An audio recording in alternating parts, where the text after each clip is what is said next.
내 눈을 열어서 주의 율법에서 놀라운 것을 보게 하소서. 사도행전 3장 1절에서부터 10절의 말씀입니다. 제9시 기도 시간에 베드로와 요한이 성전에 올라갈새 나면서 못 걷게 된 이를 사람들이 메고 오니 이는 성전에 들어가는 사람들에게 구걸하기 위하여 날마다 미문이라는 성전문에 두는 자라. 그가 베드로와 요한이 성전에 들어가려 함을 보고 구걸하거늘 베드로가 요한과 더불어 주목하여 이르되 우리를 보라 하니 그가 그들에게서 무엇을 얻을까 하여 바라보거늘 베드로가 이르되 은과 금은 내게 없거니와 내게 있는 이것을 내게 주노니 나사렛 예수 그리스도의 이름으로 일어나 걸으라 하고 오른손을 잡아 일으키니 발과 발목이 곧 힘을 얻고 뛰어 서서 걸으며 그들과 함께 성전으로 들어가면서 걷기도 하고 뛰기도 하며 하나님을 찬송하니 모든 백성이 그 걷는 것과 하나님을 찬송함을 보고 그가 본래 성전 미문에 앉아 구걸하던 사람인 줄을 알고 그에게 일어난 일로 인하여 심히 놀랍게 여기며 놀라니라. 아멘. 이 시간 온라인으로 함께 예배하는 우리 가족들 서로 축복하는 시간 갖도록 하겠습니다. 새해에도 믿음으로 승리하시기 바랍니다. 승리하시기 바랍니다. 예, 한 번 더 인사하겠습니다. 사랑합니다. 예, 우리 자녀들을 한 번 더 축복했으면 좋겠습니다. 하나님의 복이 충만한 자녀 되세요 하면서 우리 함께 자녀들을 위해서 함께 축복하겠습니다. 축복한다.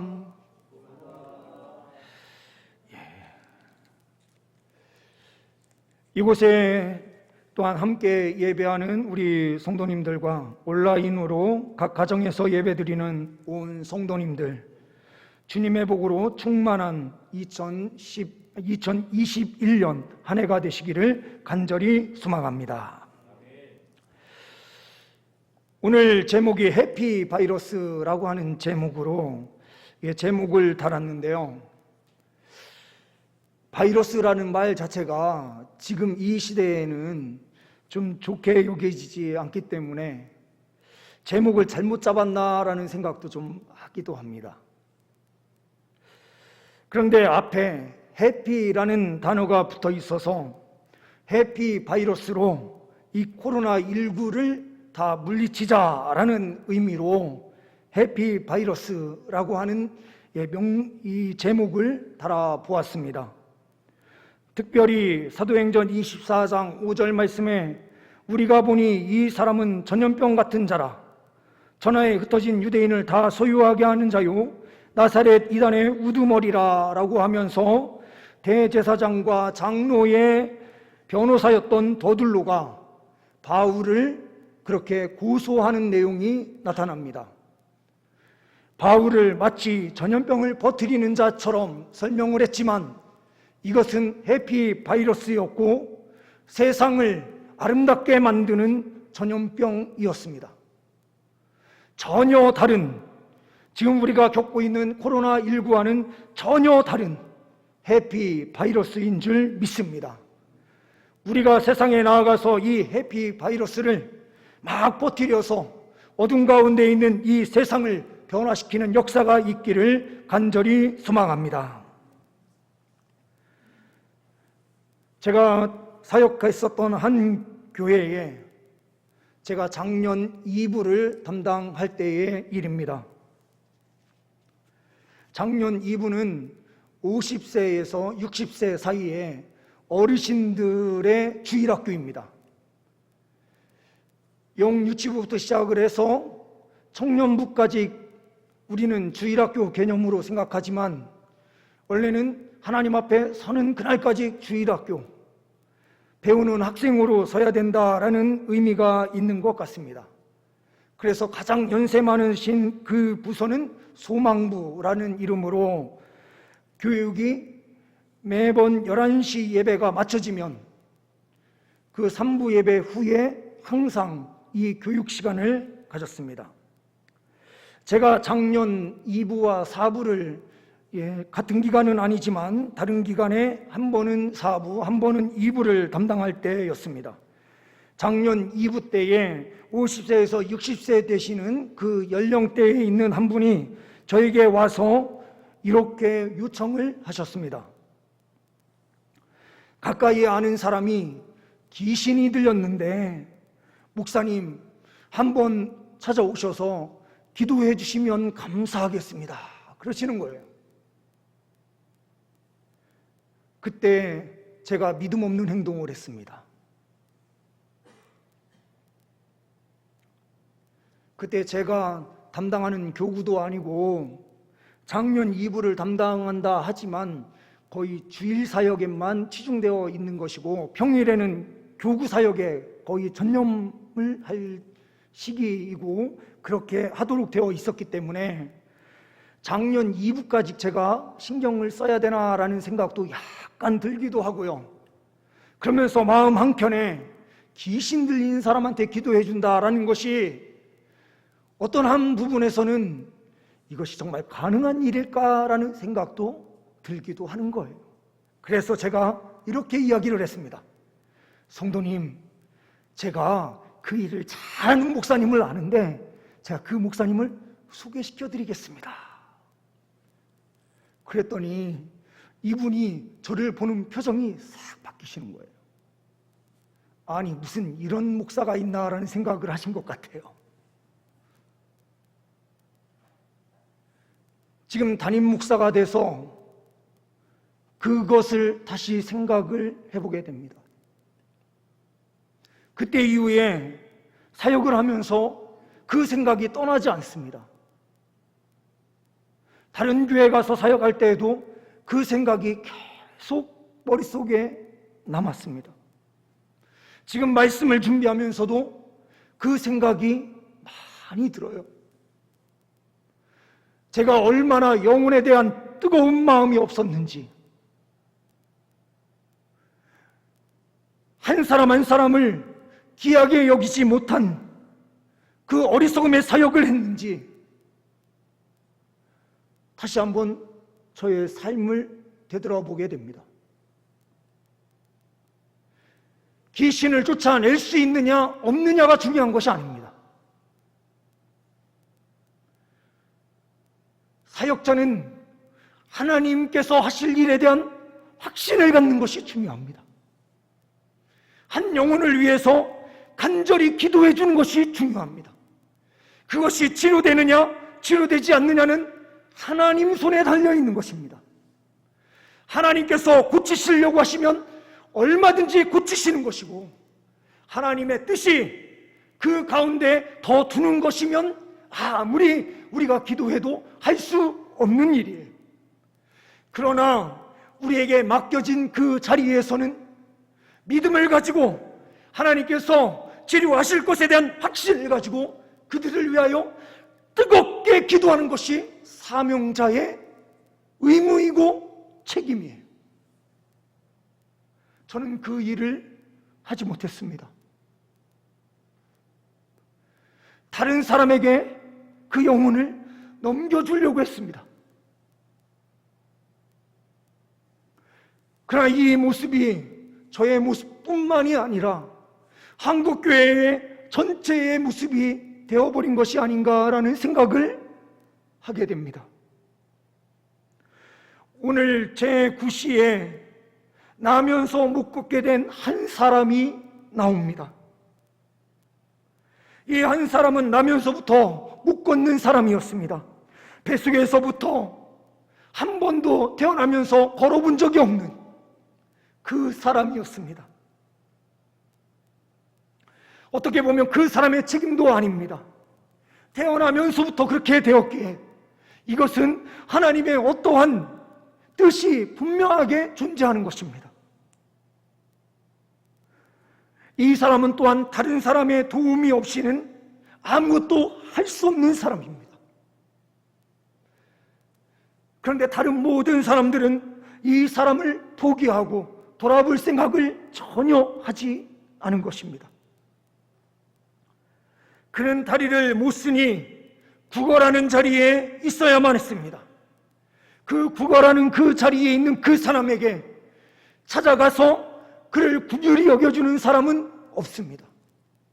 돈을 던져주는 것은 단순히 성전에 들어가기 위한 한 가정으로 돈을 던져주고 가는 사람들이 있을지는 몰라도 그를 진심으로 사랑한 사람이 없었던 것입니다. 하나님께서 귀신을 쫓아내느냐 안 내느냐에만 관심이 있을 뿐 그 영혼을 위하여 기도하지 않는 이 시대의 사역자였던 저와 같은 모습으로 이 시대의 수많은 사람들이 그렇게 신앙생활을 하면서 주변에 한 번도 일어나지 못한 영혼들을 위해서 불쌍하게 여길 줄도 모르고 그냥 지나치면서 우리가 할 일 다 했어 하면서 동전 몇 개 던져주는 것으로 우리가 만족하는 삶이 아닌가라는 생각이 듭니다.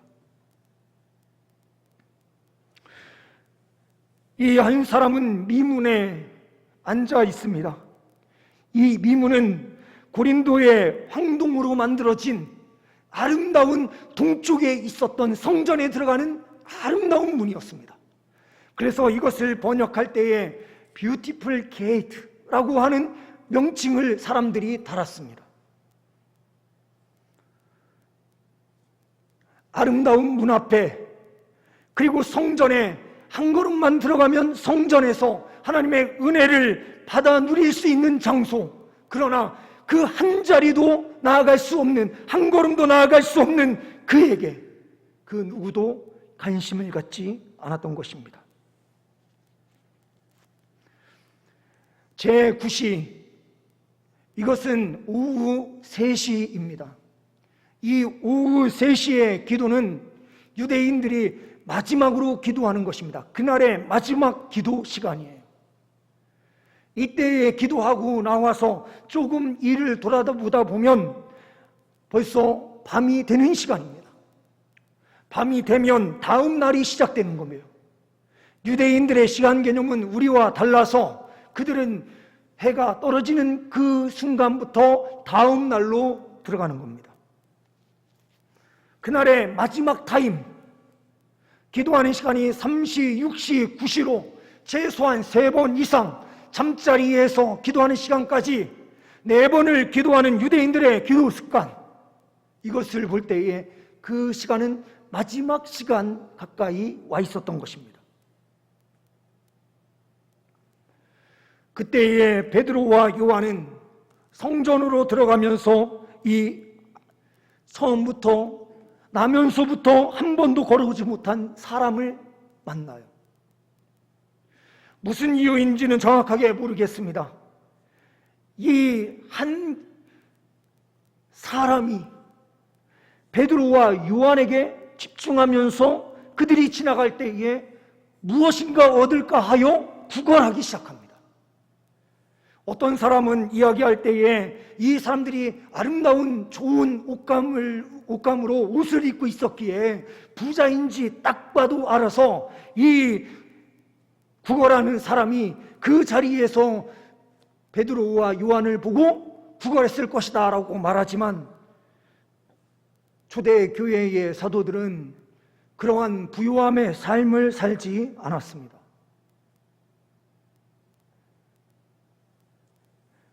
그를 보고 집중할 수 있었던 그 이유는 무엇일까?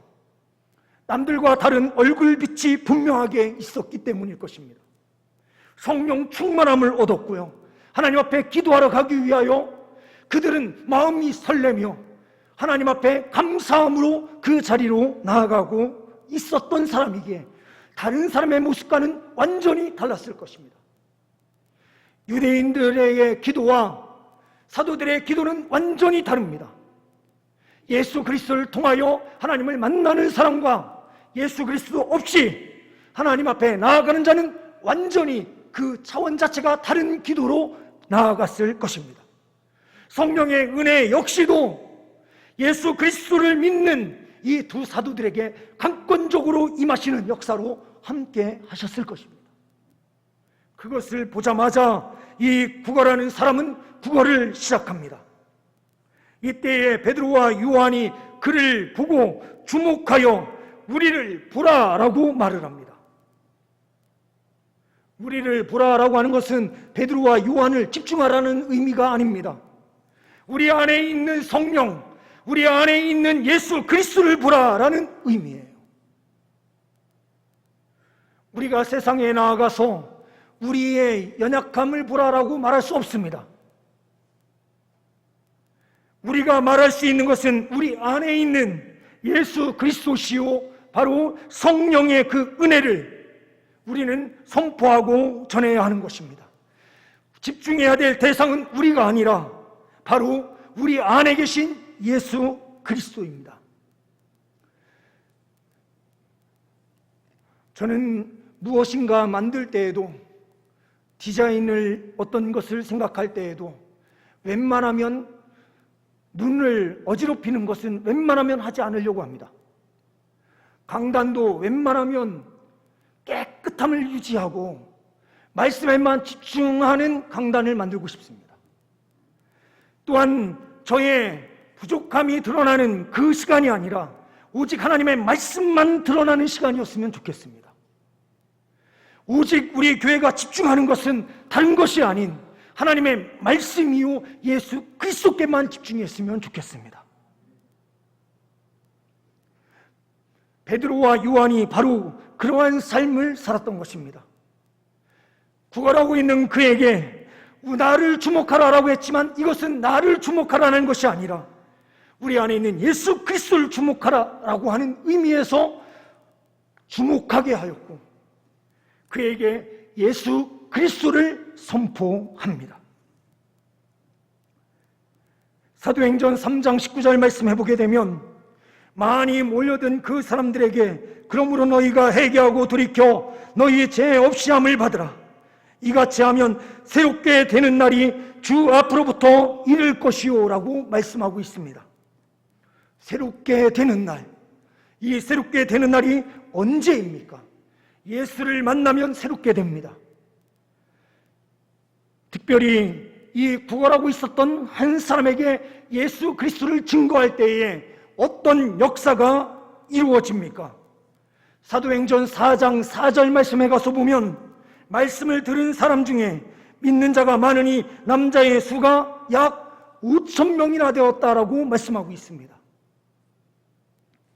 한 사람을 일으켜 세웠는데 이 한 사람이 그 일으켜 세워진 감격에 의하여 하나님을 찬양하고 기뻐 뛰면서 성전 안으로 달려 들어갔으니 수많은 사람들이 그 사람은 미문에서 구걸하던 사람인 줄 다 알고 있었고요.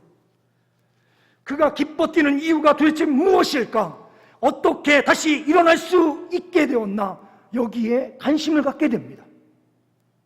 그래서 하나님의 말씀을 증거하는 베드로와 요한에게 집중하게 되고 그들이 오직 예수 그리스도를 이야기할 때에 그들의 삶은 변화가 일어나기 시작하는 것입니다.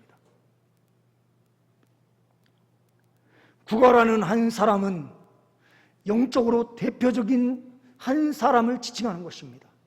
그 한 사람은 바로 일어날 수 없는, 영적으로 아무것도 할 수 없는 우리 인간을 의미하는 것입니다.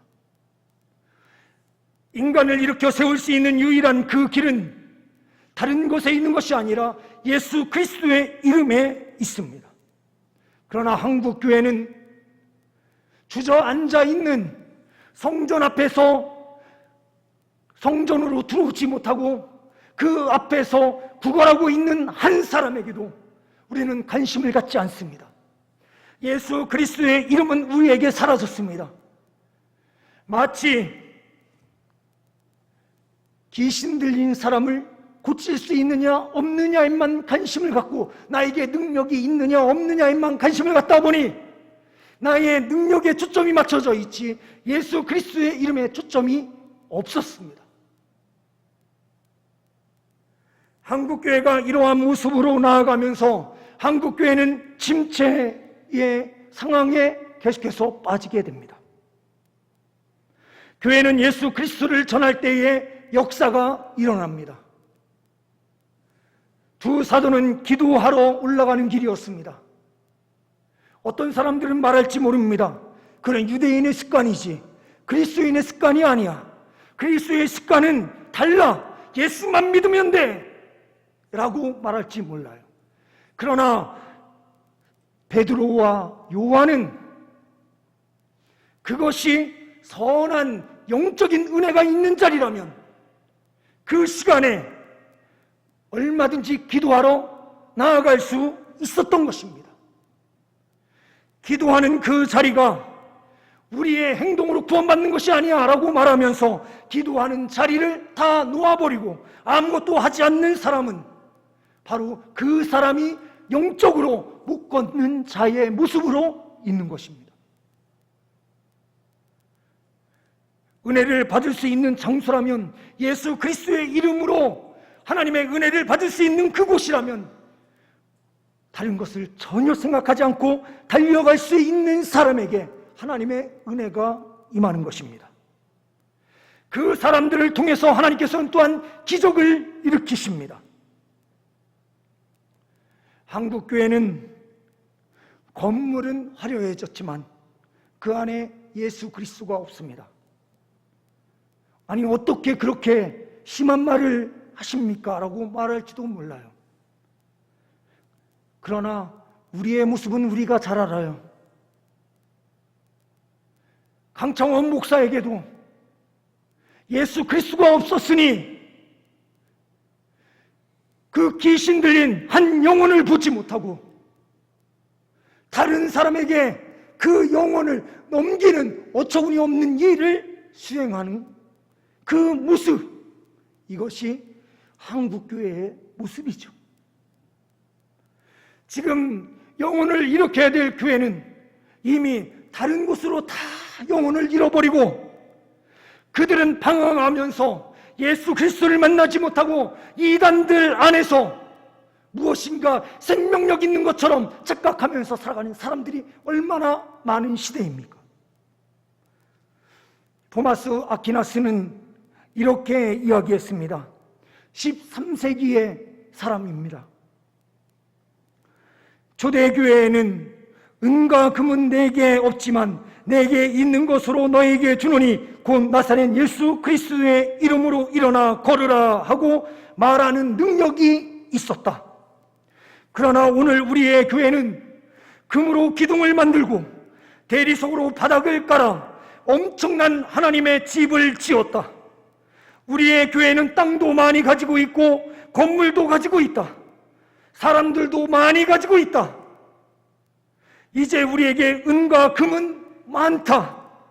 그러나 나사렛 예수 그리스도의 이름의 능력은 잃어버렸다 라고 선언했습니다.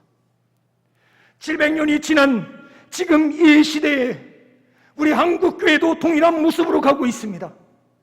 교회에는 화려함이 있고 대리석이 깔려있고 대리석으로 모든 것을 치장하고 있지만 그 안에 예수 그리스도가 없는 그 모습으로 한국교회가 이 땅에 세워져 있습니다.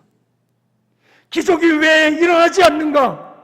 선교 현장에 가면은 일어납니다라고 사람들은 다 이야기하지만 지금 이곳이 선교의 현장임에도 불구하고 우리는 예수 그리스도의 이름을 선포하지 않고 있는 그 모습에서 결국에는 한국교회는 병들어가고 있는 것입니다.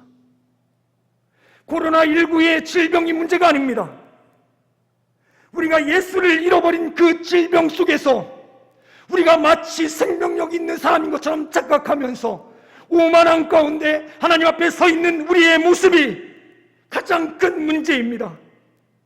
교회를 뛰어넘어 세상으로 가서 예수 그리스도를 담대하게 선포해야 될 교회가 그 책임성을 잃어버렸습니다.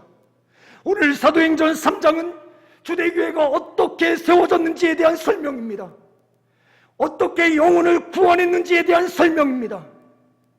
초대교회는 예수 그리스도의 이름을 선포함으로 그들을 일으켜 세웠고 그들에게 구원 역사가 펼쳐지도록 하였습니다. 오직 예수 그리스도의 이름을 전할 때에 5,000명의 신도들이 주께로 돌아오는 역사가 일어났었던 것입니다. 우리 교회가 내년에 어떠한 꿈을 꾸을지 모릅니다. 그러나 내년을 위해서는 올해에 더 잘 준비하고 또한 올해에 그 목표를 달성하기 위하여 최선으로 달려갈 때에 내년도 더 큰 영광이 있고 그 다음 년에도 더 큰 영광이 있으며 하나님의 나라가 굳건히 세워지는 역사가 있는 것입니다. 이것을 위하여 우리는 목표를 세웁니다. 어떤 사람들은 목사님 숫자 놀이하지 마세요라고 말할지 모릅니다. 그러나 기도하지 않는 사람들이 유대인들이 기도하는 습관을 따라서 왜 그리스도인들이 기도합니까? 라고 말하는 사람들과 똑같은 모습이에요. 사도들은 유대인들이 기도하는 습관이든 뭐든 상관이 없었습니다. 하나님을 만나는 시간이면 언제나 하나님 앞에 나아가는 그 습관을 가지고 있었던 것입니다. 그때에 이적과 기적이 펼쳐집니다. 저는 우리 교회 교단에 있는 사랑의 교회나 아니면 여의도 순복음교회 아니면 온누리 교회도 지금 전도하는 일을 멈춰서는 안 된다고 생각하는 사람입니다. 모든 교회가 전도하는 일을 멈춰서는 안 된다고 확신해요. 이것을 위해서 한 영혼을 귀하게 생각하면서 우리가 목표를 정하고 그 목표를 이루기 위하여 모든 것을 쏟아야 할 시점이라고 저는 생각해요. 이것은 숫자 노름이 아닙니다. 예수 그리스도를 우리가 어떻게 전할 것인지, 이 죽어가는 이 땅을 우리가 어떻게 살릴 것인지에 대한 문제예요.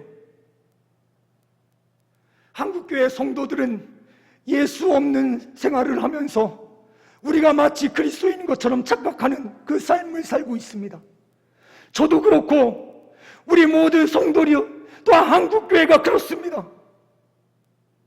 예수 없는 삶을 살다 보니 세상으로부터 조롱받는 것이 당연하지 않습니까?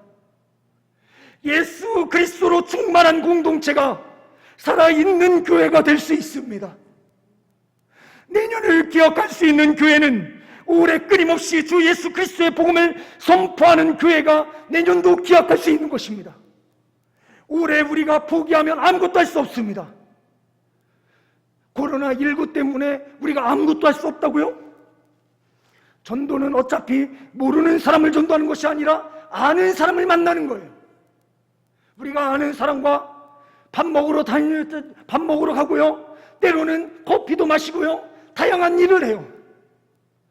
그러나 예수 그리스도를 전하는 일은 하지 않아요. 한국교회가 무엇을 위해 존재하는 것입니까? 초대교회가 무엇을 위해 존재했습니까? 예수 그리스도를 위해서 존재하지 않았습니까? 예수 그리스도의 복음을 전하는 일에 그들의 모든 걸 쏟지 않았습니까? 질병에 걸린 자들을 예수의 이름으로 일으켜 세우고 영적으로 아무것도 할 수 없는 자들을 성전으로 이끌어들이게 해서 함께 찬양하고 기뻐 뛰게 하며 그 기뻐 뛰는 새신자의 모습을 보면서 옛신앙을 잃어버렸던 우리의 모습이 다시 한번 회복되고 새신자들의 그 엄청난 하나님에 대한 사랑을 보면서 우리의 사랑도 다시 회복해야 하는구나 하는 것을 깨닫는 그 시점, 그것이 바로 아름다운 한국교회의 모습이 될 수 있는 것입니다. 우리가 전도하지 않으면 새 생명이 없고 새 생명이 없는 곳은 점점 그 하나님의 나라, 하나님의 교회, 하나님께서 말씀하시는 복음은 없는 공동체가 되어버립니다. 우리 한국 사회를 보면 이 사실을 너무나도 명확하게 알 수 있습니다. 한 가정에 많이 나야 2명, 적게 나면 1명, 1명도 나지 않는 사람들, 이 사람들로 인해서 생기는 현상은 어떠한 현상입니까? 결국에는 이 나라, 이 민족은 앞으로 더 이상 존재하지 않을 날이 가까이 다가오고 있는 것입니다. 이것은 시스템의 문제이고 다른 모든 문제일 수 있지만 중요한 것은 우리가 새 생명을 잉태하고 출산하는 그 과정을 위해서 무엇을 하고 있느냐가 가장 중요합니다. 한국교회는 모든 것을 잃어버렸습니다. 교회 안에서만 행복하고 우리끼리 그 복음 안에 지하여 즐겁게 하나님을 찬송하고 하나님의 임재로 기뻐하면 돼라고 하는 착각 속에서 우리 교회의 담을 넘지 않고 우리 안에서만 우리끼리의 복음을 만드는 순간 주님의 나라는 쇠약해지고 있는 것입니다. 우리 안에도 생명력이 있는 것처럼 보이지만 생명력을 다 잃어버린 상태로 기도하는 그 시간도 귀하게 여기지 못하는 이런 우리의 모습이 너무나도 많이 있습니다. 하나님께서 우리에게 원하시는 그 삶은 무엇입니까? 성전 주변에 있는 자들을 예수의 이름으로 일으켜 세워서 성전 안으로 들어오게 해야만 합니다. 성전 안에서 걸으며 뛰며 하나님을 찬송하는 그 역사가 끊임없이 일어나는 그 공동체가 힘있게 세워지게 되는 것입니다.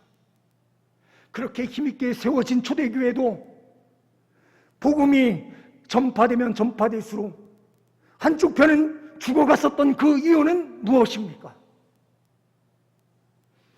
유럽을 지나서 북미 지역으로 그리고 지금 아시아 지역까지 그 복음이 이르는 순간 복음 전도했었던 그 주변은 어떻게 되었습니까? 생명력을 잃은 공동체가 되었습니다.